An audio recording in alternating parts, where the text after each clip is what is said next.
सभी को नमस्कार। मैं विवेक नाथ त्रिपाठी, असिस्टेंट प्रोफेसर बाबा साहब भीमराव अंबेडकर विश्वविद्यालय लखनऊ,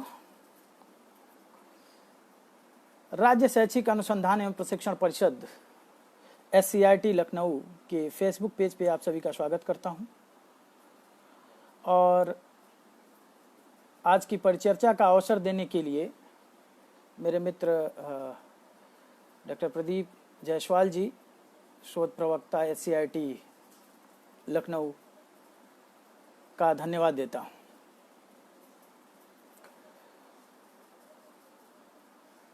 आज इस परिचर्चा का जो विषय रखा गया है वो है असेसमेंट इन क्लासरूम टीचिंग, यानी कक्षा शिक्षण में आकलन।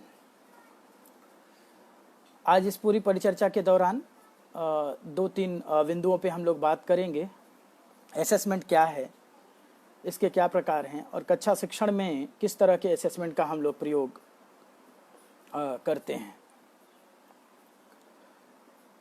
किस तरह की तकनीकी का प्रयोग, किस तरह की टेक्निक्स का प्रयोग क्लासरूम में असेसमेंट में हम लोग करते हैं। क्योंकि सभी DLED के प्रशिक्षु हैं और उनके लिए कक्षा शिक्षण में आकलन यह विषय रखा गया है परिचर्चा का। तो सबसे पहले हमें यह समझना होगा कि ये असेसमेंट जिसको हम क्लासरूम टीचिंग से जोड़ रहे हैं ये होता क्या है और इस असेसमेंट का बेसिक जो प्रिंसिपल है वो क्या है। अगर आप देखें तो फंडामेंटल प्रिंसिपल जो असेसमेंट का है वो एक स्ट्रॉन्ग कनेक्शन की बात करता है, एक मजबूत संबंध की बात करता है। किसके साथ? कक्षा में जो शिक्षण हो रहा है, शिक्षण के साथ आकलन का संबंध और शिक्षण का अधिगम के साथ, यानी अधिगम, शिक्षण और आकलन, ये तीन ऐसे बिंदु हैं, तीन ऐसे ये पक्ष हैं जो एक दूसरे से संबंधित हैं और किसी एक को इग्नोर करते हैं तो क्लासरूम जो असेसमेंट टेक्निक्स या असेसमेंट की हम जो बात कर रहे हैं वो अधूरी हो जाती है। तो फंडामेंटल प्रिंसिपल इसका है कि making strong relation between learning, teaching and assessment. After that we can understand what is the concept of assessment, particularly classroom assessment, विशिष्ट रूप से कक्षा शिक्षण में आकलन। कई बार हम लोग उसको मूल्यांकन भी बोलते हैं। अब एजम्पशन अगर आप देखें कि क्लासरूम असेसमेंट, जैसे जनरली हम लोग क्या कहते हैं, हम लोग क्लासरूम या असेसमेंट के लिए सोचते हैं कि अगर क्वालिटी लर्निंग होगी, अगर हम गुणवत्तापूर्ण अधिगम कराना चाहते हैं तो निश्चित रूप से गुणवत्तापूर्ण शिक्षण होना चाहिए। अगर गुणवत्तापूर्ण शिक्षण को हम स्वीकार करते हैं तो अधिगम में सुधार करने से पहले शिक्षण में सुधार करने की आवश्यकता होगी। ये सुधार जिसको हम इंप्रूवमेंट बोलते हैं, यह बेसिक थीम है असेसमेंट का। अब जब शिक्षण में सुधार की बात आएगी तो वो शिक्षक के ऊपर जाएगा और शिक्षक को फिर अपनी शिक्षण जो प्रक्रिया है, जो शिक्षण है, उसका उद्देश्य निर्धारित करना पड़ेगा, उसके लक्ष्य तय करने होंगे और उस उद्देश्य और लक्ष्य को प्राप्त करने के लिए फीडबैक प्राप्त करना होगा। पुनर्वलन जिसको हम लोग बोलते हैं, वो फीडबैक वो टीचर को सजेस्ट करेगा कि कहां पे इंप्रूवमेंट करना है और वो इंप्रूवमेंट लर्निंग को लीड करेगा। यानी शिक्षण में सुधार, अधिगम में सुधार है। ऐसे कहें कि एक ही सिक्के के दो पहलू हैं, शिक्षण और अधिगम, तो इसमें कोई अतिशयोक्ति नहीं है, क्योंकि असेसमेंट जो है integral part of the education है और लर्निंग का भी है। किन किन प्रश्नों का उत्तर दे सकता है असेसमेंट? सामान्य रूप से अगर हम बात करें क्लासरूम में, जैसे कक्षा शिक्षण में आकलन, कक्षा शिक्षण में मूल्यांकन, तो किस लिए असेसमेंट करते हैं, क्या पर्पज होता है और करते हैं तो किन किन प्रश्नों का उत्तर हमें मिलता है। बहुत सारे लोग जुड़े हुए हैं, आप सभी का स्वागत और सभी को गुड आफ्टरनून। तो हम बात कर रहे थे कि असेसमेंट से हमसे किन किन प्रश्नों का उत्तर लेंगे, तो हम कह सकते हैं असेसमेंट हमें ये बताता है कि हम विद्यार्थियों के अधिगम जो प्रक्रिया है, जो लर्निंग प्रोसेस है, उसको कैसे बढ़ाएं। वो यह भी बताता है कि शिक्षक जो है वो अपने शिक्षण को कैसे इम्प्रूव करे। वो ये भी बताता है कि स्टूडेंट्स जो हैं वो कहाँ पे हैं। अगर आप ऐसे भी देखें तो असेसमेंट कॉन्टेक्स्ट बेस्ड होता है, परिप्रेक्ष्य में कहाँ पे आप असेसमेंट कर रहे हैं। हमने सिर्फ क्लासरूम असेसमेंट की बात की है, तो अगर उसमें भी देखें क्लासरूम में तो 3 ऐसे पक्ष होते हैं, जैसे एक विषय वस्तु जिसको हम लेकर के पढ़ा रहे होते हैं, और एक शिक्षक, और दूसरे जो हैं वो विद्यार्थी, यानी विद्यार्थी, शिक्षक और विषय वस्तु। इन तीनों बिंदुओं को लेकर के भी जो प्रश्न उठेंगे, उन प्रश्नों का भी उत्तर असेसमेंट के द्वारा दिया जाएगा। और विशेषकर से जब हम क्लासरूम टीचिंग की बात करते हैं, तो क्लासरूम टीचिंग में जैसे मैंने कहा विद्यार्थी से संबंधित, तो अगर हम असेसमेंट करते हैं क्लासरूम में, तो वो असेसमेंट हमको ये बताएगा कि how many students are learning well, ऐसे कितने विद्यार्थी हैं जो बहुत अच्छे तरीके से सीख रहे हैं, और कौन ऐसे हैं जो नहीं सीख रहे हैं। ऐसे कौन सा विद्यार्थी है जो अधिगम को बिल्कुल सरल तरीके से, जो हम व्यवहार में परिवर्तन लाना चाहते हैं, उसको प्राप्त कर रहा है, लेकिन ऐसा कौन सा विद्यार्थी है जिसको जो परिवर्तन हम लाना चाहते हैं, जो अधिगम कराना चाहते हैं, वो नहीं कर पा रहा है। तो ये विद्यार्थी के पॉइंट ऑफ व्यू से असेसमेंट उत्तर देता है।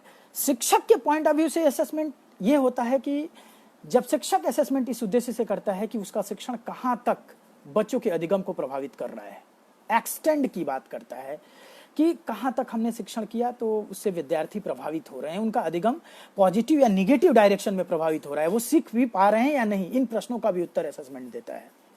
और जब कैरिकुलम की बात करते हैं तो हम ये कहते हैं कि वो जो हमारा सिलेबस, जिस कंटेंट को लेकर के हम क्लासरूम में गए हुए हैं, वो कितना जो है फिजिबल है लर्निंग के लिए स्टूडेंट्स के, और किस तरह के कंटेंट को वो कवर कर रहा है। ये तो बात जनरली असेसमेंट के प्रश्नों के, जब हम असेसमेंट की चर्चा शुरू करते हैं, बातचीत करते हैं, तो दिमाग में आती है कि ये बताएगा कि हमारा शिक्षण कैसा है, यह बताएगा कि हमारे विद्यार्थी सीख रहे हैं तो कहाँ पे सीख रहे हैं, कितना सीखा, और जहाँ पे सीखे हैं और नहीं सीखे हैं तो क्या कमियां रह गई। ये सारे प्रश्न चाहे शिक्षक से संबंधित हो, विद्यार्थी से संबंधित हो, अथवा विषय वस्तु से संबंधित हो, इन प्रश्नों का उत्तर जो है असेसमेंट में मिलता है। लेकिन जब हम उस असेसमेंट की प्रविधि सिलेक्शन करने की बात करते हैं कि किन प्रविधियों से आकलन करें कक्षा में, ताकि ये पता चले कि हम कहाँ पे हैं, विद्यार्थी कहाँ पे हैं, कहाँ जाना चाहते थे, यानी जो गैप है, क्या वो सीखना चाहते थे और हमने क्या सिखाया, वो कहाँ तक सीख पाए, व्हाट हैज बीन लर्न, क्या सीख चुके हैं वो, और कितना सिखाना हमारा एक्सपेक्टेशन, हमारी जो एक्सपेक्टेशन थी वो कितनी थी, इसके बीच का जो गैप। तो फिर हम असेसमेंट टेक्निक्स पे प्रश्न खड़ा करते हैं कि जिस प्रविधि का हम, जिस टेक्निक्स का प्रयोग कर रहे हैं, क्या वो टेक्निक्स जो है एप्रोप्रिएट है, will the techniques answer all those questions, क्या वो प्रविधि सारे उन प्रश्नों का उत्तर दे रही है जिन प्रश्नों को हमने खड़ा किया, क्या वो बता रही है कि हमको कहाँ पे सुधार करना है शिक्षण में, क्या वो बता रही है विद्यार्थियों को कि विद्यार्थी ये समझ पाए कि उन्होंने कहाँ पे गलती की, क्या वो प्रविधि ये बताने के लिए पर्याप्त है कि विषय वस्तु का चुनाव सही से किया गया कि नहीं। तो बहुत सारे ऐसे प्रश्न हैं। अब बात आती थी कि पहले हम लोग क्या करते थे, हमने बता दिया कि एक विद्यार्थी ने इन सेमेस्टर का एग्जाम दिया और 40% अंक आए या 60% अंक आए, लेकिन अब नहीं है।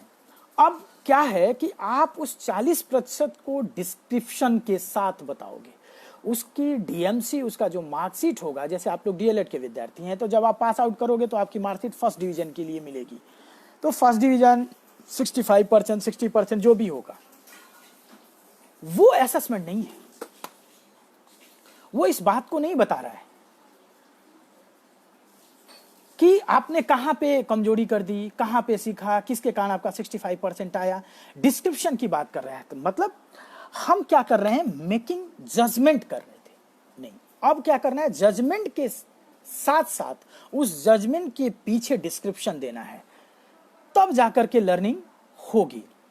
अब अगर आप देखें, जैसे मैं असेसमेंट की आप लोग को कक्षा शिक्षण में आकलन की बात कर रहा हूँ, तो हम सभी, आप विद्यार्थी लोग भी हैं, कुछ शिक्षक भी होंगे, सभी लोग एक इमेजिन करिए कि एक विद्यालय में पेरेंट टीचर मीटिंग बुलाई जाती है और पेरेंट टीचर मीटिंग में बहुत सारे अभिभावक आते हैं और शिक्षक बैठा होता है, एक शिक्षक, और उसकी क्लास में 40 विद्यार्थी होते हैं।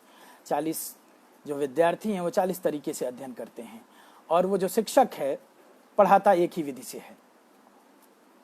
क्लासरूम असेसमेंट को समझना थोड़ा सा कठिन है। तो वो शिक्षक एक है, उसकी विधि एक है, समझने वाले जो हैं वो 40 हैं, उनकी 40 स्टाइल अलग अलग है। और पेरेंट्स टीचर मीटिंग होती है, अभिभावक आते हैं और एक अभिभावक कहता है कि मेरा बच्चा पिछली बार 70% लाया था, लेकिन इस बार तो इसके 60% आए हैं। एक अभिभावक आता है और शिक्षक से कहता है कि आप लोग बच्चों के सीखने की प्रक्रिया में ध्यान नहीं दे रहे हैं, आप लोग अच्छे से पढ़ा नहीं रहे हैं। एक अभिभावक आ रहा है कि ये होमवर्क नहीं कर रहा है। एक पेरेंट्स आ रहा है और एक कह रहा है कि इसने तो ये गलत लिखा। आप समझ रहे हैं? इमेजिन करिए जब वो पेरेंट्स टीचर मीटिंग होगी, किस तरह के प्रश्नों का सामना शिक्षक को करना पड़ा होगा। और सारे प्रश्न और मूल्यांकन प्रविधि के प्रश्न होंगे। अगर यह प्रश्न है कि विद्यार्थियों को आपने अच्छे से नहीं पढ़ाया, तो इसका मतलब यह है कि हम क्लासरूम असेसमेंट के किसी न किसी प्रकार की बात कर रहे हैं। वो अभिभावक न जानते हुए भी यह प्रश्न कर रहा है कि आपने अच्छे से आकलन नहीं किया कि हमारा बच्चा सीख रहा है कि नहीं सीख रहा है। वो अभिभावक जो ये कह रहा है कि 70% लाया था, इस बार 60% लाया, वो यह इस बात पे प्रश्न चिन्ह कर रहा है कि आपने पहले तो अच्छा पढ़ाया था, लेकिन अभी अच्छा आप नहीं पढ़ा रहे हैं। इसका मतलब यह है कि लिमिटेशन नहीं है टेक्निक्स की, क्लासरूम टेक्निक्स की, कि कितनी तरह की प्रविधि, कितने तरीके की टेक्निक्स हम यूज करें कि हम क्लासरूम में बच्चों की उपलब्धियों का आकलन कर सकें और उन टेक्निक्स से अपनी टीचिंग को भी इंप्रूव कर सकें। जनरली अब मैंने एग्जांपल दिया ना कि एक पेरेंट टीचर मीटिंग का एग्जांपल इमेजिन करके आप देख लीजिए कि किन किन प्रश्नों का जो है खड़ा करते हैं अभिभावक, और उन प्रश्नों का उत्तर आपको असेसमेंट से ही मिलेगा। तो दूसरा एग्जांपल अगर आप लें, तो अगर मैं कहूं कि आप देखते भी होंगे, जैसे प्लेग्राउंड में आप देखें वॉलीबॉल हम लोग खेलते हैं। कभी आपने सोचा है जो एथलेटिक होता है उसका जो कोच होता है, जो वॉलीबॉल होता है जो उसका कोच होता है, जो सिंगिंग सिखाता है जो उसका कोच होता है। मैंने 3 एग्जांपल एक साथ लिए, जो सिंगिंग सिखाता है, जो वॉलीबॉल सिखाता है, जो एथलेटिक्स सिखाता है। इमेजिन करिए अभी कि एक ग्राउंड में आप बैठे हैं, वहां वॉलीबॉल खेला जा रहा है और पोजीशन देखिए किसकी, प्लेयर की और कोच की। प्लेयर जो हैं, जो उस ग्राउंड में बैठे हुए हैं, एक टक सिर्फ उनका ध्यान कहाँ है, बॉल पे, कि वो जो बॉल है कहां से आ रही है और जिसके पास आ रही है वो कहां पे मार रहा है। हो सकता है उसकी लाइव स्ट्रीमिंग को रिकॉर्ड किया जा रहा हो और बाद में उन सबके सामने प्ले किया जाए। जो खिलाड़ी हैं, किस लिए प्ले किया जाएगा? तो अगर आप उनके एक्सप्रेशन को देखेंगे ना, तो क्या कर रहे हैं, आपको लग रहा होगा नहीं वो भी असेसमेंट कर रहे हैं। किस तरह का असेसमेंट वो कर रहे हैं? आप देखेंगे कि जो कोच असेसमेंट कर रहा है वो टीचर की भूमिका में है, वो बताएगा कि तुमने कहां गलती कर दी।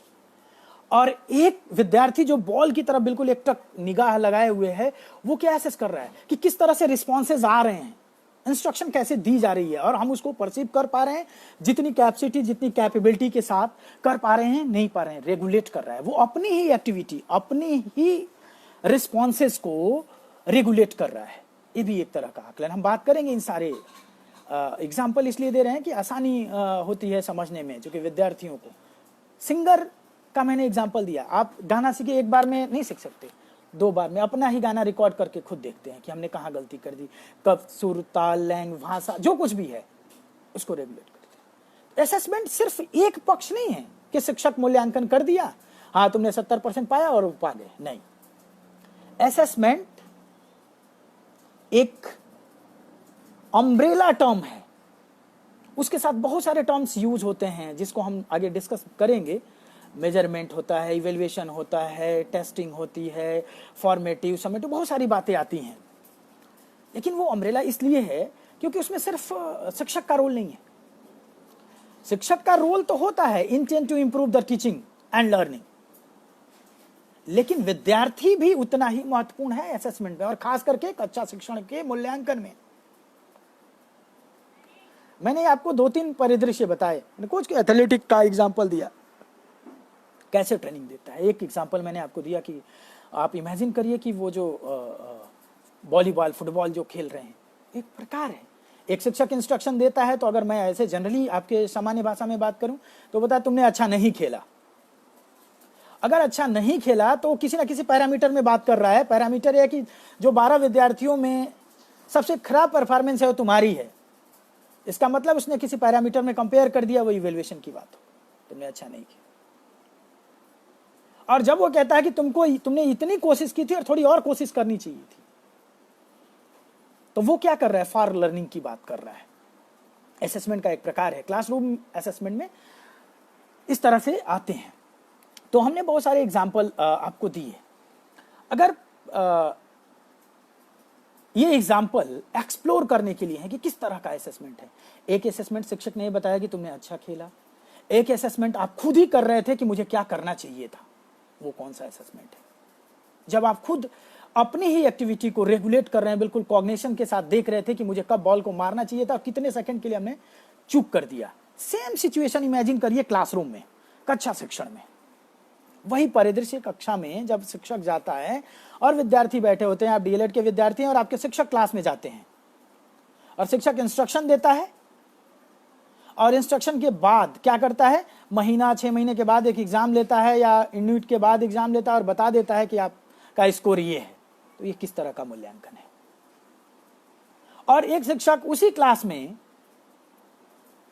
बीच बीच में यह भी बात को एसेस करता है कि आपको समझ में आ नहीं रहा। आप देख रहे होंगे, बोलता है सबको समझ में आ रहा है, और हम सभी क्या कहते हैं, क्या उत्तर देते हैं? हाँ, हम लोगों को समझ में आ रहा है। नहीं, वो आंसर देने वाले कुछ ही विद्यार्थी होते हैं जो इस प्रश्न का उत्तर देते हैं कि समझ में आ रहा है। उस पूरी क्लास में, अगर आप क्लास रेगुलर, अभी तो कोविड-19 की वजह से क्लासेस नहीं चल रही होंगी, लेकिन आपकी क्लास में 246 है, मैं बात कर रहा हूं, क्या सभी को समझ में आ रहा होगा? नहीं आ रहा है। अब नहीं आ रहा है तो टीचर की रिस्पॉन्सिबिलिटी है ना कि वो एसेस करे। यही क्लासरूम असेसमेंट है कि कौन ऐसा विद्यार्थी है जिसको हमारी बात समझ में नहीं आ रही है, और उसके लिए किस तरह की प्रविधि की जरूरत पड़ेगी या जानने के लिए, without knowing the identity of the students, कौन सा ऐसा विद्यार्थी है जिसका नाम लिए बिना हम यह जान सकें कि उसको क्या नहीं समझ में आ रहा है। यही क्लासरूम असेसमेंट है। क्लासरूम असेसमेंट को बहुत सारी आप लोगों को मैं बताऊं, 2-3 किताबें बहुत अच्छी हैं। 3 तरह के असेसमेंट की बात हम लोग करते हैं क्लासरूम असेसमेंट में। एक कहते हैं असेसमेंट ऑफ लर्निंग, दूसरे को कहते हैं असेसमेंट फॉर लर्निंग, और तीसरे को कहते हैं असेसमेंट एज लर्निंग। और भी टाइप्स हैं इसके अतिरिक्त। Techniques, there are so many techniques, more than 100 कह लेते हैं टेक्निक्स हैं। 2-4 मैं डिस्कस करूंगा टाइम के हिसाब से। तो हमने कहा assessment for learning, of learning और एज लर्निंग। लेकिन असेसमेंट पे अगर हम उसके कॉन्सेप्ट को क्या करेंगे, एक ये अप्रोच है। मैंने कहा कि एक किताब है असेसमेंट, रीता बेरी की, आप लोगों के पता नहीं डीएलएड के लिए तो अप्रोप्रिएट नहीं होगी, आपको सिर्फ समझने की बात। तो उनकी एक किताब है असेसमेंट फॉर लर्निंग। एक किताब है classroom assessment, Angelo and Cross की, बहुत अच्छी किताब है, जिसमें वो क्लासरूम असेसमेंट को बहुत अच्छे तरीके से समझाती हैं, बहुत अच्छे तरीके से टेक्निक्स बताती हैं। लगभग 50 टेक्निक्स का वो डिस्कस करती हैं कि एक शिक्षक और एक विद्यार्थी कैसे क्लासरूम में अपने विद्यार्थियों की उपलब्धि का आकलन करेंगे, उसके लिए कौन कौन सी प्रविधि होगी और कैसे हम जान पाएंगे। तो वो कहती हैं कि क्लासरूम असेसमेंट क्या है? एक अप्रोच है, एक उपागम है। कैसा उपागम है? जो यह बताती है कि विद्यार्थी, जो क्लासरूम में विद्यार्थी बैठे हुए हैं, वो अधिगम में कहां पर हैं और क्या सीख रहे हैं, और वो जो सीख रहे हैं वो कैसे सीख रहे हैं। यानी असेसमेंट एक अप्रोच है, एक उपागम है जो यह बताती है कि विद्यार्थी क्या सीख रहे हैं, जो सीख रहे हैं वो कैसे सीख रहे हैं, और जो सीखे हैं वो कहां तक सीखे हैं। यह फाइंड आउट करने में मदद करता है। रीता बेरी अपनी किताब में कहती हैं कि असेसमेंट एक प्रक्रिया है, एक जो है ऐसी प्रक्रिया है जिसमें शिक्षक क्या करता है, सूचनाओं को एकत्रित करता है। उन सूचनाओं को एकत्रित करके उसका विश्लेषण करता है, उसकी व्याख्या करता है। सूचनाएं एकत्रित करना, किस तरह की सूचनाएं? वही सूचनाएं जो मैंने प्रश्न शुरू में खड़ा किए थे कि विद्यार्थी किसकी क्यों नहीं सीख रहा है, उसके सीखने के पीछे, ना सीखने के पीछे क्या कारण है। बहुत सारे टेक्निक्स का प्रयोग करके वो इन्फॉर्मेशन कलेक्ट करता है, उस इन्फॉर्मेशन को एनालाइज करता है। एनालाइज करने के आधार पे जरूरत होती है तो अपने फीडबैक लेता है और उस फीडबैक के हिसाब से अपनी टीचिंग को भी इंप्रूव करता है और साथ साथ विद्यार्थियों के अधिगम को भी बढ़ाता है। क्योंकि शुरू में मैंने कहा कि assessment integral part of learning है। बिना असेसमेंट के आगे हम बात करेंगे तो लर्निंग कह लीजिए कि संभव ही नहीं है। हमें पता चले या ना चले लेकिन हम असेसमेंट करते ही रहते हैं। तो असेसमेंट एक प्रक्रिया है जिसमें हम सूचनाओं को, इंफॉर्मेशन जो है उसको कलेक्ट करते हैं। वो इंफॉर्मेशन टीचिंग से संबंधित होती है, वो इंफॉर्मेशन लर्निंग से संबंधित होती है और उन सूचनाओं के आधार पर हम अपनी शिक्षण के लिए और अपने विद्यार्थियों की अधिगम के लिए निर्णय ले करके प्रविधियों में सुधार करते हैं या नए प्रविधियों का चयन करते हैं। बहुत सारी ऐसी परिभाषाएं असेसमेंट को लेकर के दी गई हैं। तो ये हुई क्लासरूम असेसमेंट। क्लासरूम असेसमेंट एक प्रक्रिया जिसमें सूचनाओं का एकत्रीकरण, जिसमें सूचनाओं का विश्लेषीकरण, जिसमें सूचनाओं के आधार पर आंकड़ों का एकत्रित कर करके निर्णय लिया जाता है और निर्णय लेकर के वो निर्णय जो है विद्यार्थियों की उपलब्धि यानी अधिगम को बढ़ाने का कार्य करता है और शिक्षक की शिक्षण प्रविधि में सुधार करने का कार्य करता है। क्लासरूम असेसमेंट में आता है। क्या होता है ये? जैसे मैंने कहा ना कि इंटीग्रल पार्ट ऑफ इंस्ट्रक्शन है ये। इंस्ट्रक्शन का मतलब होता है शिक्षण देना। और शिक्षण का क्या है? हम उसको कहते हैं कि शिक्षण का मतलब, जैसे क्लासरूम टीचिंग, शिक्षण का मतलब है कि हम जो कह रहे हैं वो आप तक पहुंचे, विद्यार्थियों तक पहुंचे। अभी तक हमने जो बात की तो हमने क्या किया, हमने बहुत सारे प्रश्न खड़े किए और सिर्फ एक बात बताई कि असेसमेंट एक अप्रोच है, एक उपागम है जो यह बताती है कि आपकी कक्षा में विद्यार्थियों ने क्या सीखा, कैसे सीख रहे हैं और कहां पर हैं। और इसी तरह की सूचनाएं जो हैं, जो इंफॉर्मेशन है, उसको एकत्रित करके आप निर्णय लीजिए। यह जो प्रक्रिया होगी वो असेसमेंट कहलाएगी। तो असेसमेंट शिक्षण में भी काम आता है, असेसमेंट टीचिंग में भी, लर्निंग में भी काम आता है। असेसमेंट टीचर सेंटर्ड भी होता है, असेसमेंट डायरेक्ट होता है, असेसमेंट इनडायरेक्ट होता है, असेसमेंट लर्नर सेंटर होता है और मल्टीपल पर्पज और फंक्शन भी होते हैं असेसमेंट के। डिपेंड करता है कि हम क्या मापना चाहते हैं, हम क्या आकलन करना चाहते हैं। बहुत सारे जो है से अगर आप देखेंगे तो बहुत सारे टर्म्स जैसे होते हैं। मैंने कहा ना कि मेजरमेंट, शुरू में आप लोगों को याद होगा कि मैंने आपको बोला कि मेजरमेंट, असेसमेंट, इवैल्यूएशन, टेस्टिंग। अब आप लोग को बहुत सारी, चूंकि डीएलएड के विद्यार्थी बहुत सारी बातें, मेजरमेंट एक टर्म साथ चलता है असेसमेंट के, इवैल्यूएशन साथ चलता है असेसमेंट के। मैंने कहा ये ब्रॉड एम्ब्रेला टर्म। टेस्टिंग साथ चलती है असेसमेंट की। तो क्या होता है मेजरमेंट को अगर एक लाइन में कहें तो उसमें हम क्या करते हैं, किसी निश्चित नियमों के अनुसार अंक प्रदान कर देते हैं।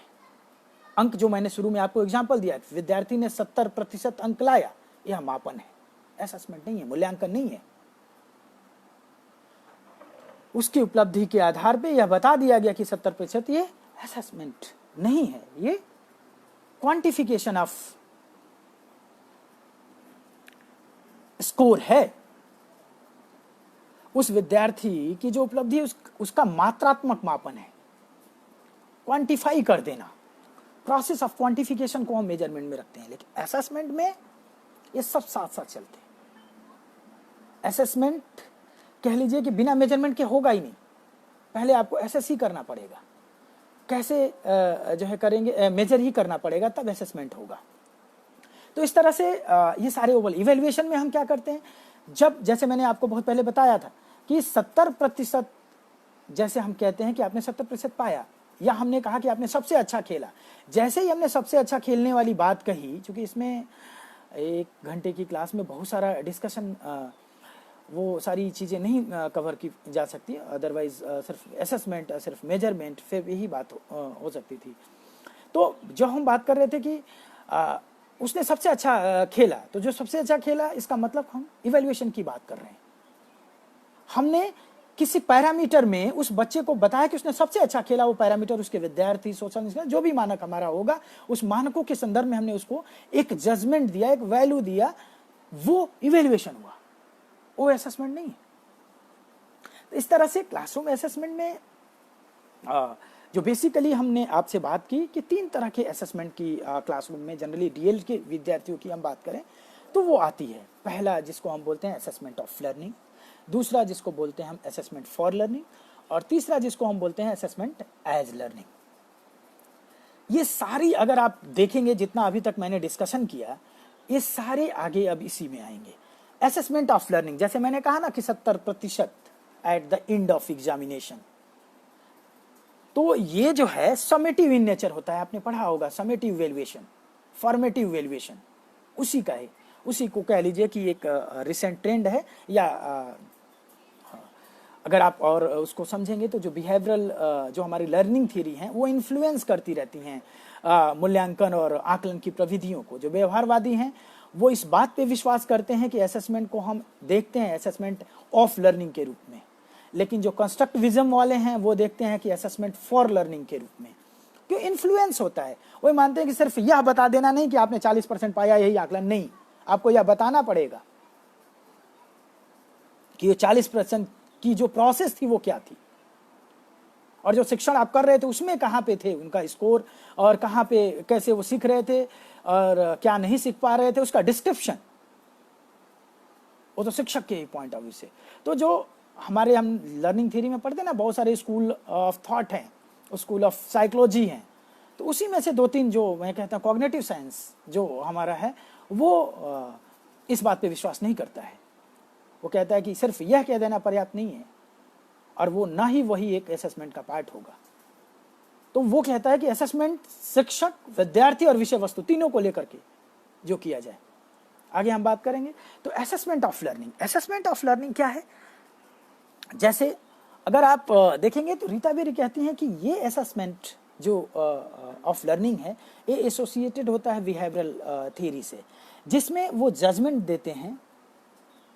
जजमेंट वही जो 70% मैंने आपको बताया कि एक विद्यार्थी एट द एंड ऑफ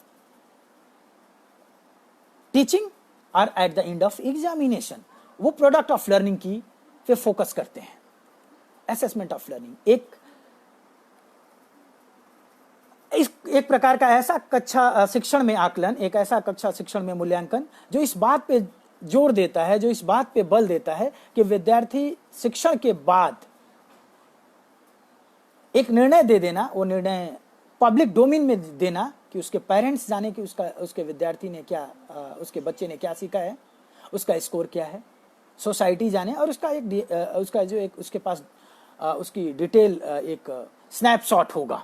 वो जो स्नैपशॉट होगा वो असेसमेंट ऑफ लर्निंग का होगा, यानी at the end of examination और at the end of teaching वो असेसमेंट ऑफ लर्निंग होता है, जिस प्रक्रिया के अंतर्गत हम क्या करते हैं, जजमेंट मेड करते हैं और उसके परफॉर्मेंस को कंपेयर करके पब्लिक डोमेन में लाते हैं।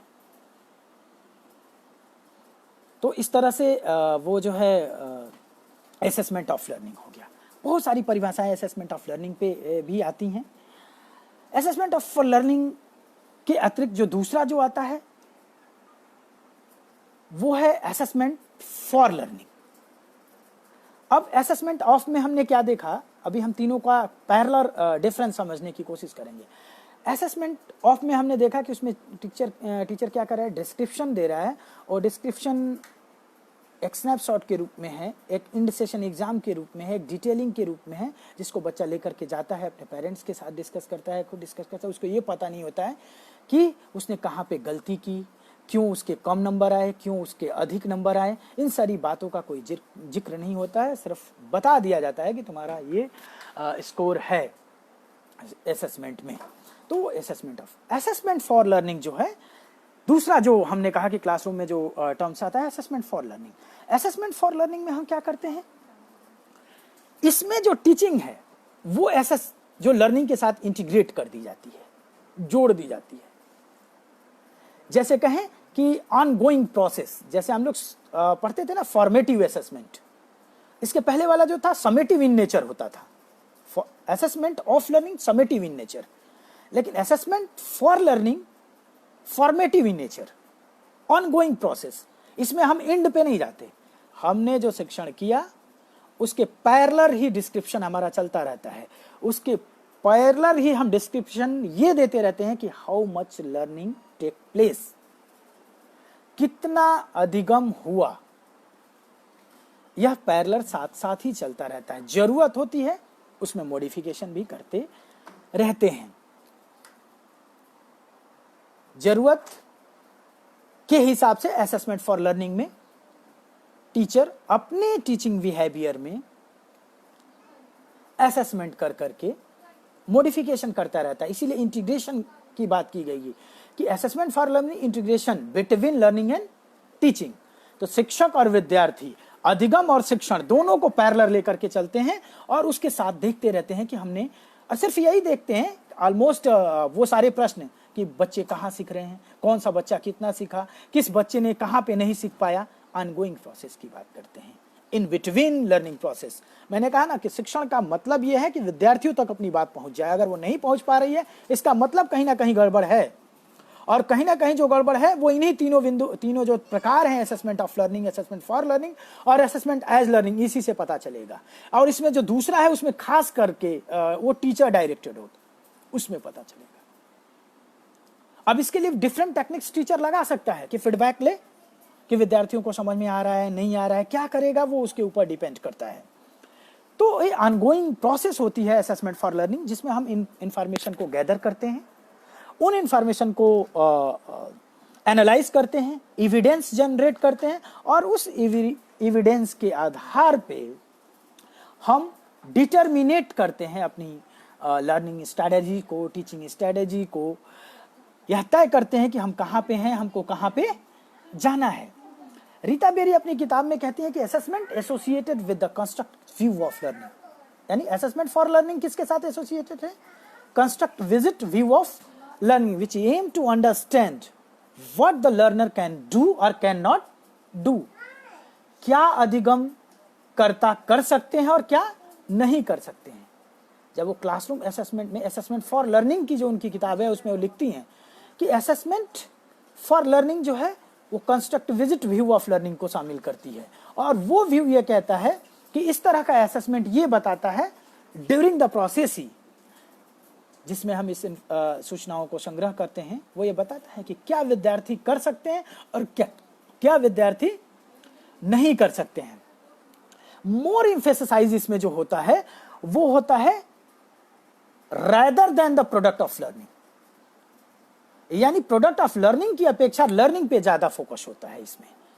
तो इस तरह से बहुत सारी असेसमेंट फॉर लर्निंग जिसको हमने बताया। अब जो लास्ट वन आता है वो होता है असेसमेंट एज लर्निंग। अब असेसमेंट एज लर्निंग जैसे हमने कहा, assessment of learning, assessment for learning और असेसमेंट एज लर्निंग, तीनों को समझिएगा, तीनों की तुलना आगे मैं करूंगा। अभी है assessment as learning. Assessment as learning क्या है, इसमें जो है जो लर्नर है वो ऑटोनोमस होता है। वही बात जो आपको शुरू का एग्जांपल मैंने दिया था कि इमेजिन करिए कि एक प्लेयर जो है मैदान में खिलाड़ी बैठा हुआ है, वो खुद रेगुलेट करता है। यानी मेटाकॉग्निशन एक टर्म होता है, अभी आप बीएड के डीएलएड के विद्यार्थियों को पता नहीं समझ आएगा कि नहीं। तो मेटाकॉग्निशन मतलब ये होता है कॉग्निशन अबाउट कॉग्निशन, हमने जो जाना वो कैसे जाना, और जो जान रहे हैं उसकी प्रक्रिया क्या है, यानी प्रोसेस ऑफ नोइंग। जो हम सीख रहे हैं हम कैसे सीख रहे हैं, और जो सीख रहे हैं उसमें कहां हम गलतियां कर रहे हैं। रेगुलेटिंग, अपनी ही एक्टिविटी को रेगुलेट करना, अपनी ही एक्टिविटी को नियंत्रित करना, अपनी ही एक्टिविटी के लिए फीडबैक लेना, ये असेसमेंट एज लर्निंग है, जिसमें वो क्या करते हैं, assess their own learning space, वो अपनी ही अधिगम प्रक्रिया को आकलन करते हैं। अब हमारा पहला एग्जाम्पल याद करिए, जब मैंने पेरेंट टीचर्स मीटिंग को दिया था, जब मैंने क्लासरूम में को रिलेट किया था वॉलीबॉल ग्राउंड से, म्यूजिशियन से और एक एथलेटिक कोच से। आपको ये तीनों जो है उसमें दिखेंगे। जब कोच कहता है कि तुमने अच्छा नहीं खेला, इसका मतलब प्रोडक्ट ऑफ लर्निंग की बात कर रहा है, यानी असेसमेंट ऑफ लर्निंग की बात कर रहा है। और जब विद्यार्थी खुद कहता है सर मैंने यहां पे गलती कर दी, तो असेसमेंट एज लर्निंग की बात, असेसमेंट एज लर्निंग की बात कर रहा है। जब वो खुद कहता है कि सर मैंने यहां पे गलती कर दी, मुझे ऐसा करना चाहिए था, मुझे ऐसा लिखना चाहिए था, ऐसा बोलना चाहिए था, ऐसा खेलना चाहिए था, असेसमेंट एज लर्निंग। वो क्यों? क्योंकि उसने खुद ही एसेस किया कि मैं कहां पे गलती कर रहा हूं। वो सिर्फ अपना ही एसेस नहीं कर रहा होता है, और साथ साथ शिक्षक का भी एसेस कर रहा होता है और फीडबैक देता है। क्योंकि ये सारी जो प्रक्रिया है असेसमेंट की बेस्ड होती है फीडबैक पे। उसी फीडबैक के आधार पे चाहे जिस प्रकार की भी टेक्निक्स को हम यूज करें, सूचनाओं को एकत्रित करके हम दो ही काम करते हैं, improve the teaching, improve the learning. Intent, हमारा कॉन्टेक्स्ट कब क्या है, टीचिंग को इंप्रूव करने के लिए है तो कौन सा असेसमेंट हो जाएगा, और कब लर्निंग को इंप्रूव करने के लिए है तो कौन सा असेसमेंट हो जाएगा। तो डिपेंड अपॉन द कॉन्टेक्स्ट, और भी बहुत सारी चीजें हैं टेक्निक्स के लिए, तो बातें आती हैं। तो असेसमेंट एज लर्निंग में जो लर्नर है, जिसको वो अपनी ही लर्निंग को खुद एसेस करता है। अगर आप तीनों को पैरेलल डिफरेंस देखें, आप जनरल डिस्क्रिप्शन को अगर आप देखें कि assessment of learning, assessment as learning और assessment for learning. Assessment of learning क्या है? इसमें हम क्या करते हैं, स्टूडेंट्स का जो अचीवमेंट्स है वो किसी स्टैंडर्ड, किसी गोल, किसी ऑब्जेक्टिव के परिप्रेक्ष्य में हम करते हैं। और असेसमेंट फॉर लर्निंग क्या करते हैं, एक ऑनगोइंग प्रोसेस होती है जिसमें बेसिक जो पर्पज होता है उसका वो होता है कि improve the process of teaching and improve the process of learning. और जो असेसमेंट एज लर्निंग है उसमें क्या होता है, बेसिक पर्पज, उसमें जो लर्नर होता है वो ऑटोनोमस हो जाता है। ऑटोनोमस इन द सेंस कि वो अपनी ही मेटाकॉग्निशन व्यूज उसमें शामिल हो जाता है, वो अपनी ही लर्निंग को रेगुलेट करने लगता है। फंक्शंस सबके अलग अलग हैं, चाहे वो असेसमेंट ऑफ हो, चाहे असेसमेंट एज हो, और चाहे असेसमेंट फॉर हो। तीनों के फंक्शंस जो है अलग अलग हैं। जैसे ऑफ में फंक्शन क्या है, समेटिव डिसीजन लेता है, वो इंडिटर्मिनेट डिसीजन लेता है। और असेसमेंट फॉर्म का फंक्शन क्या है, वो ऑनगोइंग डिसीजन लेता है। असेसमेंट एज का क्या कहता है, वो इनेबल करता है लर्नर को कि खुद ही सीखे, खुद ही डिस्क्रिप्शन करे, खुद ही इंफॉर्मेशन को गैदर करे, खुद ही एनालाइज करे कि उसने कहां पे गलती की, क्या कमियां रह गई शिक्षक के पक्ष में, विद्यार्थी के पक्ष में। तो असेसमेंट लेंगे फंक्शन के पॉइंट ऑफ व्यू से अगर आप डिफरेंस करेंगे तो फोकस भी असेसमेंट पे होता है। तो इस तरह से हमने जाना कि assessment for learning, assessment as learning, assessment of learning. अगर आप देखें ऐसे बहुत सारी टेक्निक्स, अभी तो मैंने आपको 3 ये प्रकार बताए। तो इस जब हम शुरू में वो प्रश्न कर रहे थे कि क्या हमारा ये क्या assessment of learning, assessment for learning, इनके लिए कौन कौन सी टेक्निक्स होगी, तो बहुत सारी हैं। जिस किताब की मैं जिक्र कर रहा था उसमें बहुत सारी 50 टेक्निक्स दे रखी है। उसमें क्या है कि एक दो टेक्निक्स मैं आपको बताऊं कि एक कहता है कि वन सेंटेंस टेक्निक्स,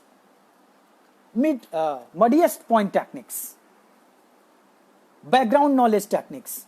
ये सारे टेक्निक। अब जैसे बैकग्राउंड नॉलेज टेक्निक्स का क्या मतलब है, बैकग्राउंड नॉलेज टेक्निक्स में जब वो अपनी किताब में लिखती हैं तो कहती हैं कि बैकग्राउंड नॉलेज टेक्निक्स में क्या है कि जब आप कोई विषय पढ़ाना चाहते हैं कक्षा में, तो आप विद्यार्थी को जो विषय पढ़ाना चाहते हैं उससे संबंधित उसके बैकग्राउंड नॉलेज को टेस्ट करें। जैसे आप अगर लेसन प्लान बनाएंगे तो हम लोग प्रीवियस नॉलेज टेस्ट करते हैं, उसको बैकग्राउंड नॉलेज टेस्ट करती हैं। और उसके लिए कहती हैं कि कुछ प्रश्नों का निर्माण करिए, सेट ऑफ क्वेश्चंस। अगर आपको suppose to be Bloom taxonomy पढ़ानी है तो आप लिखिए कि पूछिए स्टूडेंट से, do you familiar with the Bloom taxonomy, क्या आप ब्लूम टैक्सोनॉमी से परिचित हैं? अगर परिचित हैं तो कहाँ तक हैं? तो 2 तरह के एग्जाम्पल वो वहाँ पे कोट करती हैं कि एक तो फैक्चुअल इंफॉर्मेशन टेस्ट करिए आप, और फिर डिस्क्रिप्शन लीजिए, उनका फीडबैक लीजिए जो आपको इंप्रूव करेगा। और फैक्चुअल इंफॉर्मेशन ये बताएगा कि विद्यार्थी कहाँ तक जानते हैं। इस तरह से टेक्निक्स के लिए वो, बट इस पॉइंट में ये बोलते हैं कि जैसे शिक्षण कर दिया आपने, तो आप क्या है, जनरली आप देखेंगे, जैसे मैंने आपको एग्जांपल दिया कि विद्यार्थियों से आप पूछेंगे तो विद्यार्थी क्या कहते हैं, हाँ मुझे समझ में आया। लेकिन जैसे ही आप पूछेंगे तुमको कौन सा विषय सबसे कम समझ में आया या कौन सा विषय सबसे ज्यादा समझ में आया, हमने अभी आपसे बताया, असेसमेंट का अर्थ बताया, इसके 3 प्रकार बताए इस पूरे परिचर्चा में। अगर मैं पूछूं कि इसमें सबसे अच्छा आपको कौन सा समझ में आया, तो निश्चित रूप से कोई एक होगा, और ये भी पूछूं कि कौन सबसे कम समझ में आया, तो निश्चित रूप से कोई एक होगा या 2 होगा या और भी हो सकते हैं। तो उससे क्या पता चल रहा है, उससे हमको भी पता चल रहा है और ये भी पता चल रहा है कि विद्यार्थी को कौन सा बिंदु नहीं समझ में आया। तो ऐसे बहुत सारी टेक्निक्स हैं जिसको चूंकि क्लासरूम टेक्निक्स और क्लासरूम असेसमेंट की हम लोग बात करें तो थोड़ी सी चर्चा मैंने की। अब अगर आप शिक्षक हैं तो आपको क्लासरूम में असेसमेंट करने के लिए प्लान बनाना पड़ेगा। तो असेसमेंट प्लान फ्रेमवर्क आपको बनाना पड़ेगा। जैसे एक एग्जांपल मैं आपको बताऊं इस सारे टर्म्स को लेकर के, फॉर एग्जांपल अगर मान लीजिए कि आप शिक्षक हैं और क्लासरूम में जा रहे हैं और आपको पढ़ाना है कि परसेंटेज, एक हफ्ते का आपका एक प्लान है। पहले दिन मंडे को आपने तय किया कि आज हम meaning and concept of percentage पढ़ाएंगे। तो आपको meaning and concept of percentage पढ़ाने के लिए बेसिक जो स्टूडेंट्स हैं वो सारे यही सीखेंगे कि डेफिनेशन क्या है उसकी, और उसका ठीक है, उसका जो है बेसिक डेफिनेशन क्या है उसका, उसको कैसे कैलकुलेट करते हैं, और उसको स्टूडेंट से आप प्रैक्टिकली सॉल्व कराएंगे। लेकिन आपने ये प्लान नहीं किया कि उसको कैसे एसेस करेंगे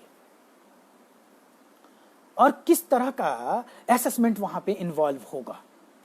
क्योंकि जब कक्षा शिक्षण की हम बात करते हैं तो मैं आपको बताऊं, जितने मैंने शुरू में जो आपसे बहुत सारे प्रश्न की बात की, वो सारे प्रश्न कक्षा शिक्षण में ही मिलते हैं। इसलिए एक असेसमेंट प्लान फ्रेमवर्क होता है जिसमें आपको ये डिसाइड करना पड़ेगा कि क्या प्लान कर रहे हैं हम पढ़ाने के लिए, और जो हम प्लान कर रहे हैं उसको कौन सी ऐसी टेक्निक्स है जिसके थ्रू हम एसेस कर लेंगे, इसका पहले से ही सिलेक्शन कर लेना होगा। और उसके ऑब्जेक्टिव क्या क्या होंगे इसका भी आपको सिलेक्शन कर लेना होगा। तो उसी का एक मैं एग्जांपल आपको दे रहा था कि परसेंटेज मान लीजिए आपने दिया, तो कल आप असेसमेंट के लिए क्या करेंगे, इसमें परसेंटेज पढ़ाने के बाद बहुत सारी बातें आती हैं, प्रैक्टिकली करवा सकते हैं।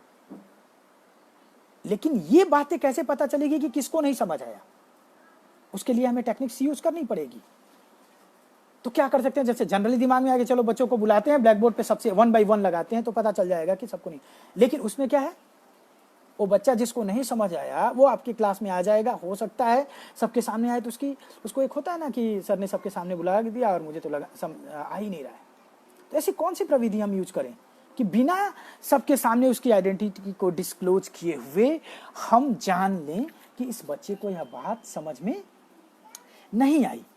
तो उस तरह के भी असेसमेंट टेक्निक्स को हमें इजाद करना होगा। उसके लिए बहुत सारे प्रिंसिपल्स हैं जिसको हमें फॉलो करना होता है, जिसको हमें जानना होता है। तो इसके लिए जो स्टेप्स हैं उसको भी जानना होता है, जिसमें मैंने आपको बताया कि जो किताब का जिक्र किया उसमें बहुत सारे टेक्निक्स हैं, जिसमें 1-2 का मैंने से आपके सामने जिक्र किया।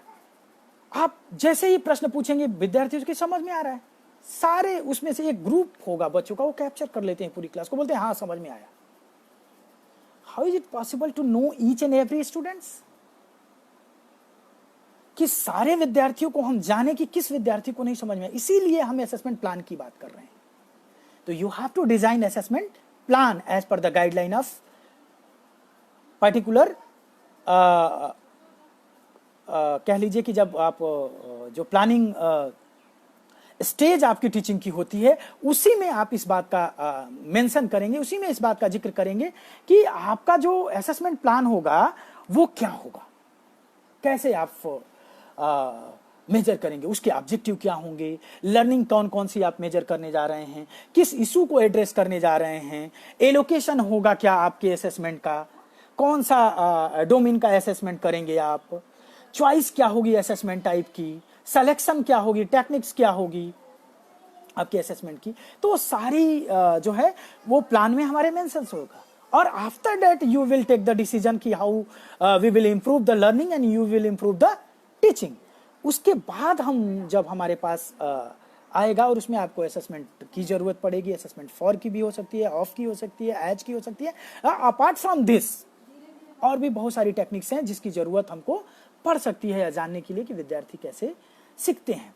क्योंकि डीएलएड के विद्यार्थी, इसलिए मैं बहुत ज़्यादा डिटेल में नहीं जा रहा हूँ। मैंने कहा ना कि 2, 3, 4, 5 आपको टेक्निक्स उसमें उस किताब में वो लिखती हैं कि क्लासरूम असेसमेंट में आप मडियस्ट पॉइंट इस तरह से पूछ सकते हैं कि आपको कक्षा में जैसे कौन सा विषय सबसे अच्छा समझ में आया। इसके अतिरिक्त आप कहती हैं 1 minute paper techniques. 1 minute paper techniques मतलब क्या है?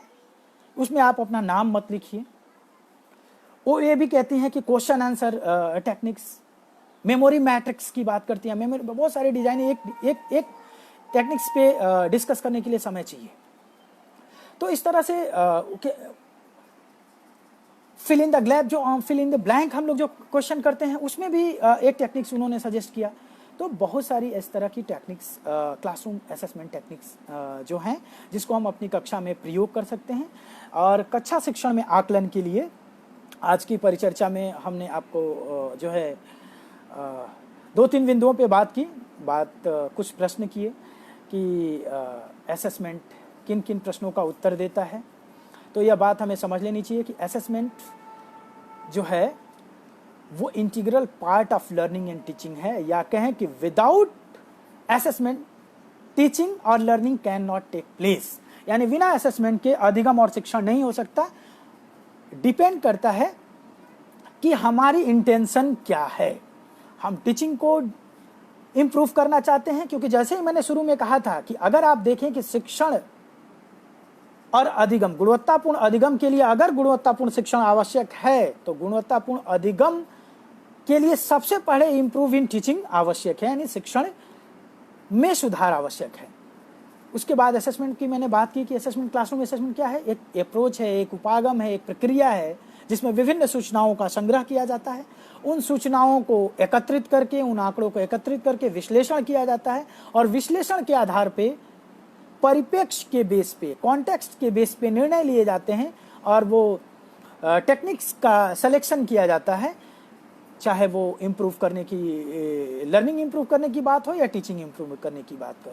इसके लिए 3 तरह के हम लोग असेसमेंट की बात किए। असेसमेंट ऑफ की बात किए, जो बिहेवियरल व्यू इन लर्निंग शामिल होता है, जिस व्यवहारवादी प्रोडक्ट ऑफ लर्निंग की बात करते हैं, एंड सेमेस्टर की बात करते हैं, पब्लिक डोमेन में स्नैपशॉट की बात करते हैं, वो डिस्क्रिप्शन पेरेंट्स के लेकर के जाते हैं। असेसमेंट फॉर लर्निंग में ऑनगोइंग प्रोसेस, जिसको हम फॉर्मेटिव इन नेचर कहते थे पहले, अब असेसमेंट फॉर लर्निंग कहते हैं। उसमें हम स्टूडेंट्स का इन्वॉल्वमेंट होता है लेकिन फोकस टीचिंग पे होती है। उसमें जो इंटेंशन होता है वो टीचिंग को फोकस होता है। और असेसमेंट एज लर्निंग में जो ज़्यादा इम्पोर्टेंस कह लीजिए, ज़्यादा फोकस दिया जाता है, विद्यार्थियों को दिया जाता है। वो अपने ही अधिगम को रेगुलेट करते हैं। वो यह जानने की कोशिश करते हैं कि कहाँ पे हैं, कैसे सीख रहे हैं, कहाँ पे गलतियाँ कर रहे हैं, और इससे दोनों को फ़ायदा मिलता है, शिक्षक को भी मिलता है और विद्यार्थी को। शिक्षक को फ़ायदा मिलता है अपने शिक्षण में सुधार करने के लिए और विद्यार्थी को फ़ायदा मिलता है अपने अधिगम में सुधार करने के लिए। तो आज की चर्चा में हमने जो है ये सारी चीज़ें जानी। असेसमेंट क्या है, असेसमेंट के 3 प्रकार जाने और उसके कुछ कुछ उसकी क्लासरूम असेसमेंट की टेक्निक्स जैसे मैंने 1-2 बताई आपको, background knowledge, muddiest point, focus, memory matrix, इस तरह से थोड़ी सी चर्चा की। उसमें आपको ज़्यादा इसलिए नहीं बताया कि वो आपके काम की भी नहीं है। तो व्याख्यान यहीं पे रोकते हैं। बहुत सारे लोगों का कमेंट आया है, ज़रा 1 सेकेंड के लिए मैं देखूं।